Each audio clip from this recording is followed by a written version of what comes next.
Hi you, King here, and let's talk about potential human and spirit fusions in Avatar The Last Airbender. And by potential, I mean what ifs. Now, as you all know, from both Avatar The Last Airbender and Legend of Korra, we found out that the very first Avatar, Avatar 1, became the very first via fusing with the spirit of light and order, Rava. Then millennia later, a waterbender, Unalaq, fused with the dark spirit of chaos, Vatu, to become the Dark Avatar. And with that, both types of avatars had their bending augmented and boosted to insane heights and levels, allowing them to have the power of 100 benders in the palm of their hands. And since spirits can't really die, what Rava did after Wan passed away was stay fused with them through all of his reincarnations, thereby creating the avatar cycle as we know it.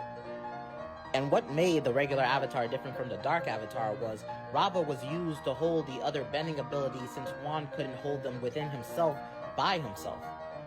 So when she fused with him, it allowed him and all of his reincarnations to be able to bend the four elements. Something that the dark avatar couldn't do since Vatu only fused with a waterbender and wasn't holding any other bending abilities, but was just as powerful in his own right since Vatu, just like Rava, was an ancient spirit. And there was one other person I wanted to mention that sparked this whole thing, the false avatar Yun, who, after being betrayed by his mentors and politicians after it was revealed that Kyoshi was the true avatar, vowed revenge on them, and ended up absorbing the essence and power of an ancient spirit, Father Glowworm, who could tunnel through the spiritual plane into the human world and vice versa, creating passageways for dark spirits to attack humanity. Which made me think, what if we could have notable ancient spirits fused with notable avatar human characters? Which could make really strong characters whose unique abilities are now boosted by that ancient spirit's power. Just like the avatar, so like, share, subscribe, and follow, and ring that notification bell. Hi you, King here, and what if the waterbender Katara fused with the ocean spirit La? What could be born from this miraculous fusion? Well, I'll tell you. First up, the two have many things in common. The fact that waterbenders draw their power from the ocean and moon spirits already connects Katara to La. But also because La loves the spirit of the moon too, the way Katara loves Aang. And even though at first she didn't truly know if she loved Aang in that way, seeing him more like a younger brother, she loved him nonetheless.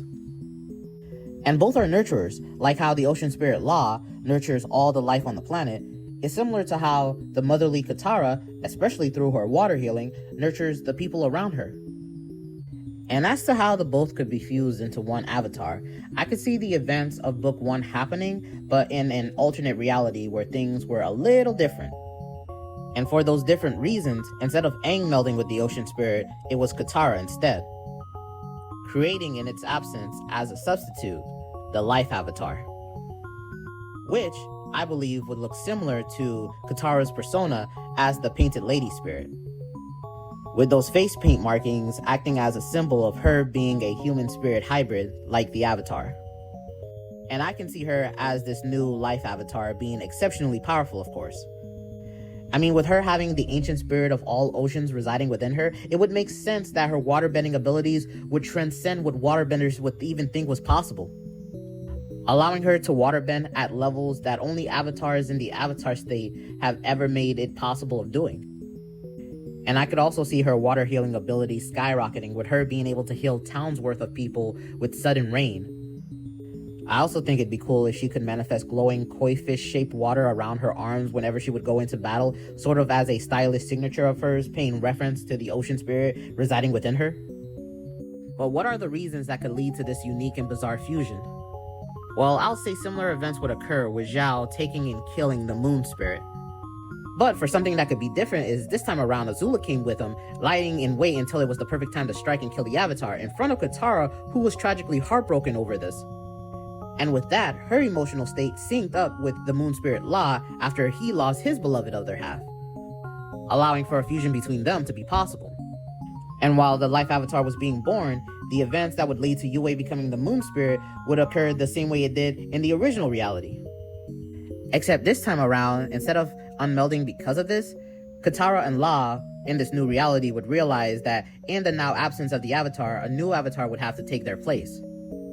So they would stay merged, truly becoming one and deciding to go on a crusade against the Fire Nation to have them pay for all the pain and strife that they caused throughout the 100-Year War, while getting aid and wisdom from the now new moon spirit Yue, with her being able to speak with her anytime there's a full moon because of how strong the connection is between Tu and La.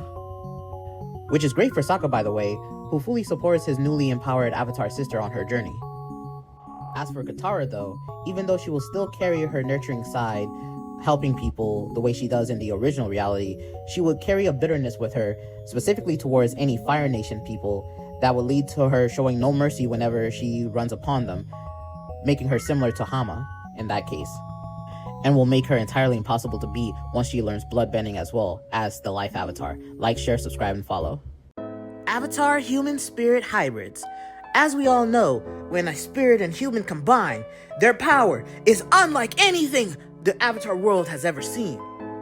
But we have seen them in few human spirit hybrids, with the most famous being the Avatar. But I want to pose a question. What would it be like if the great earthbender Toph fused with the ancient spirit Mother of Faces? First off, they're more similar than you would think, allowing for a well-off fusion between the both of them. Both are kind and willing to help people, but both don't take crap from anyone. And if you try to force them to do something, you'll be in for a rude awakening. And both are very powerful, which allows them to help people when they can. So what would the fusion between the both of them be like? Well, I imagine old Toph fusing with the Mother of Faces to make a younger adult-looking Toph that's wrapped in a second layer of spirit wood. But how would this fusion come about? Well, sadly, while old Toph is reminiscing on her golden days, when she was a kid, part of Team Avatar going on amazing adventures, that blissful walk down memory lane is interrupted by the attack of dark spirits, who seems to be going berserk, attacking various locations in the Avatar human world. Turns out, in this alternate reality, Vaatu and Unalaq won, not only with becoming the Dark Avatar, but with fully killing Korra, completely ending the Avatar cycle. And with no Avatar to aid or protect them, they look for another means of stopping Unalaq. That's when old Katara gets an idea and goes to find and meet old Toph. She tells them there still may be one hope to stop this Dark Avatar, and that's with the power of another ancient spirit living within the wilds. And knowing that with Toph becoming fully connected with the earth, we'll be able to find them. Toph agrees, knowing that she can't stop all these dark spirits by herself, and that her family will be in danger if she ignores this threat.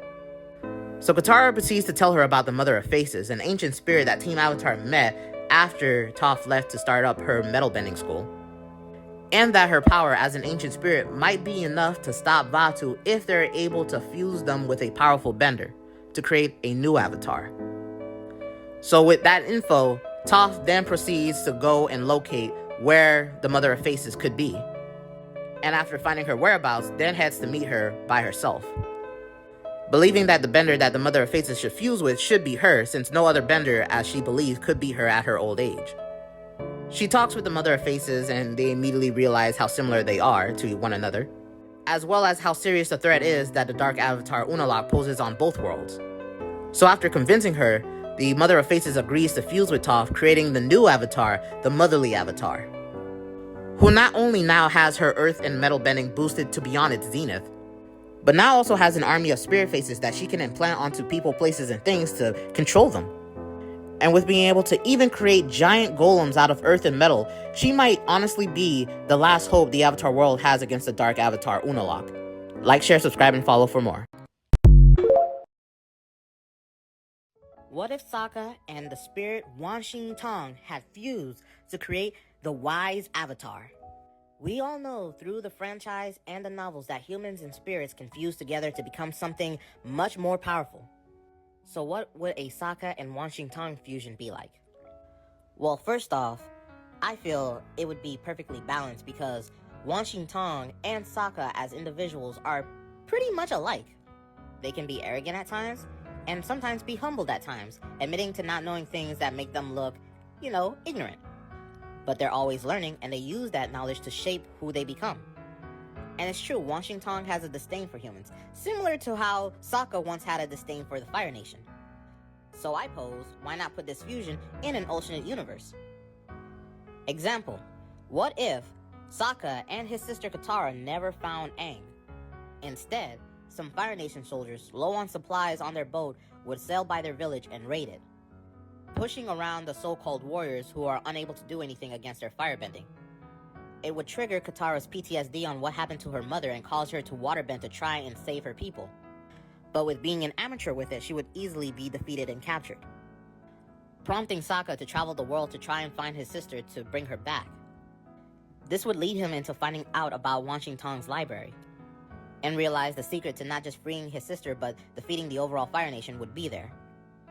So after a couple of months, he manages to find it and enter it, where he finds out about the solar eclipse that's going to be happening, the one time where all firebenders lose their bending. Realizing if all the remaining nations attack on this day, then all the Fire Nation will be defeated.